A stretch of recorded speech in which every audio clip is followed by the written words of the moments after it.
I want to talk about how Scythe Curry acted when she was saved by Greyson. Scythe Curry is so mean. Like, I don't understand how she is an honorable Scythe. She is honorable, but she no longer is humane. She brushes off Greyson very cruelly. He just saved their lives. And it's not even something she figures out later down the line. No, they figure it out quite quickly that he just saved their lives. And she just brushes him off. It's like you're a Scythe. You're supposed to care about human life, and yet you don't care about the boy who just saved you. I don't like Scythe Curry. I don't like Scythe Curry. I think she is someone I don't think I would get along with. For her to be a mentor towards Anastasia is not alarming because Citra is very secure in who she is and her morals. Scythe Faraday really helped with building that up. I think Scythe Curry is a good Scythe to follow, as in how to become a Scythe, like no emotion and just do the job that is honorable and sticking to that. Scythe Curry acts like a grumpy old lady, but Citra is still young. It's her first life, so she goes and checks on Greyson, and she can't really brush off his existence, just like Curry did. And when she does see Greyson again, yeah, he's being detained by another Scythe. Even though it looks like Greyson is being tortured, he's really not. He's just detained, and he's being spooked into a confession. But Greyson is very strong. He continues the story that he has, and we get to meet Scythe Constantine. He's the one detaining Greyson, and he's a funny character. He's very old, and he pushes buttons, and he likes to see people's reactions to them. Citra stands her ground. I'm very proud of her. She's like, I'm a Scythe as well, and you can't intimidate me, or I'm not gonna show you. You intimidate me, and she's able to have Scythe Constantine leave. But Scythe Constantine's gonna keep an eye on them. He finds Citra quite fascinating. And here we get Citra and Greyson have a talk, and she wants to know more about Greyson. It goes a little bit well. Greyson is a little in awe of a Scythe, and he kind of doesn't want to live life anymore, and Citra calls him out for it, like, yeah, right. But Citra being Citra is also strong-minded, and she also lets him know that the Thunderhead is not, like, use your own mind, use your own self. Like, this is your life, so go ahead and live it. And that kind of gives Greyson going. Part 2 ends with Tiger again. He is going through some training that Rand is giving him. It's very intense training, and you kind of get the hint that it's Scythe training, or just the muscle part of being a Scythe. Since there's philosophy, there is history, there is weapon study. There's a lot of study to become a Scythe, but it looks like Scythe Rand is just buffing him up physically. Tiger is very attracted to Rand, and Rand pretty much puts a wall between them, even though she is starting to feel somewhat attached to him as well. Rand is not a nice person, but she feels this protectiveness, but in fondness over Tiger's innocence and his just go with the flow attitude. Like, she finds it endearing. And I always like how Scythe Rand gives like these very cryptic sentences or like answers. It's like, don't worry, you don't need to use your head or something like that. And you don't understand it. I didn't understand it at first until later down the line. I like it's very sneaky, and I like it. In part 3, we get Scythe Faraday going into the Great Library of Alexandria. I really like this future that Neil Schusterman built. I like how we have an AI taking care of a lot of stuff for us. There is no stress over currency, living situations. There's no stress in just stressing. So when we're being explained this huge library. It's beautiful. It gets me really excited, and I wish it was real. I would love to go visit here.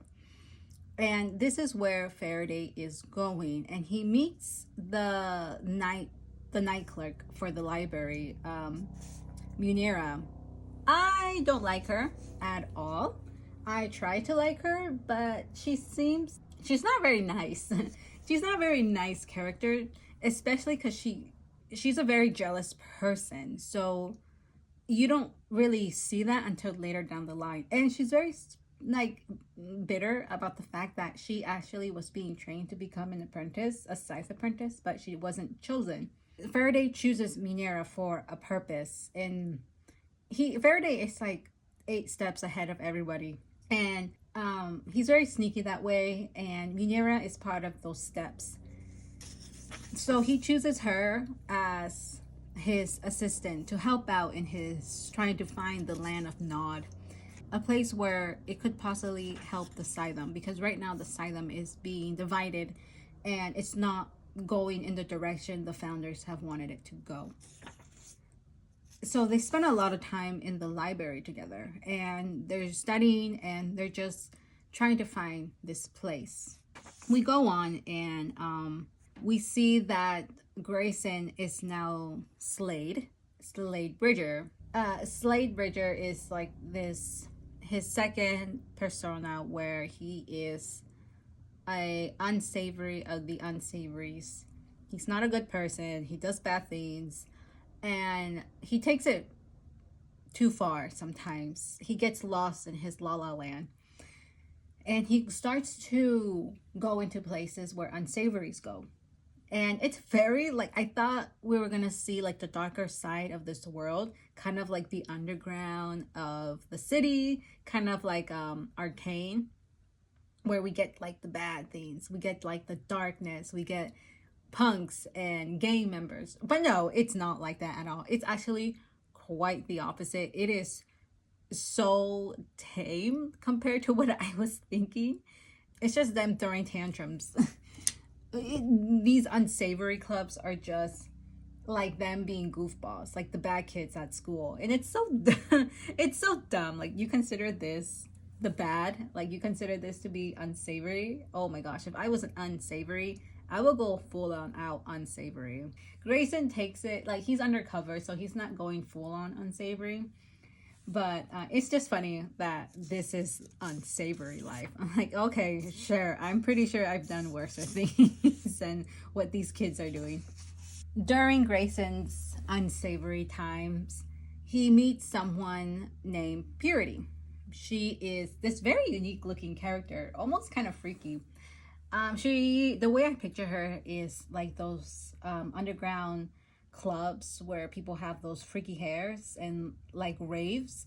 I imagine her something like that. And Greyson is taken by her very much. He is very attracted to her, which makes me question Greyson's taste. It's pretty funny. He likes the weirdos, and she is very much a introduction to some of the more business like unsavory stuff that goes on. Greyson finds out that she is a connection to the attack with Scythe Curry and Anastasia.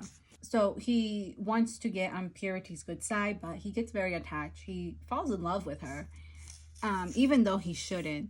I was a little worried that he might switch sides because of Purity, but I'm really glad he doesn't. He stays really true to his duties and his honor. He stays really true to his integrity of the whole of right and wrong situation. And again, I think that's a product of being raised by the Thunderhead. It's the product of being raised by someone who is human and conscious of good and bad. When we move throughout the story, Citra and Scythe Curry are very much being tracked by Scythe Constantine. Whomever did this plot against them, they're going to take it very seriously, and they get kind of annoyed, you know? Like, I wouldn't want someone following me around all the time. We also get a quick part where Rowan meets up with Execrates about making sure that Citra stays safe. It takes the lag off of him, besides Lucifer, but Rowan very much is like, I want you to make sure that Citra is safe. It's very honorable of him, but he's also in love. So what do you expect? So just like, of course, he's gonna do that. Because Greyson is so attached to Purity, Greyson confides in her. Greyson tells her things, and she takes it further. Purity is a reason why Greyson's first probation officer is gleaned. And because of that, he no longer is Greyson. He is now Slade Bridger, full on. And I would hate for my identity to be taken away. And Greyson freaks out accordingly. Rowan is very worried about his family being gleaned next. After making sure that he talks to Exocrates about Citra, he goes out and plans to attack Brahms because he's the one who gleaned his father. But, of course, things don't go according to plan, and Rowan actually gets taken. Now he's going to be involved in this other plot. When we get to part 4, we have this gleaning where Scythe Anastasia is going to do a gleaning in this very artsy way. It's her next target is a theater geek, and he wants to be gleaned on stage doing Julius Caesar. And the way Neil Schusterman explains the arts is very, very good. He has a love for the arts. It's very noticeable. I've taken art history, and so a lot of the things he explains is so it's like I know what he's referring to when he's talking about Julius Caesar. It's so funny. You can feel like the truth in being a theater kid. Like, if I'm a theater kid, I'm gonna be gleaned like a theater kid. You know, once an actor is always an actor kind of vibe. It's very funny. And it's very funny, and I really like this humor side of Neil Schusterman. It's like he himself is putting these experiences that he knows and putting it in his book. I love it. I love those little details.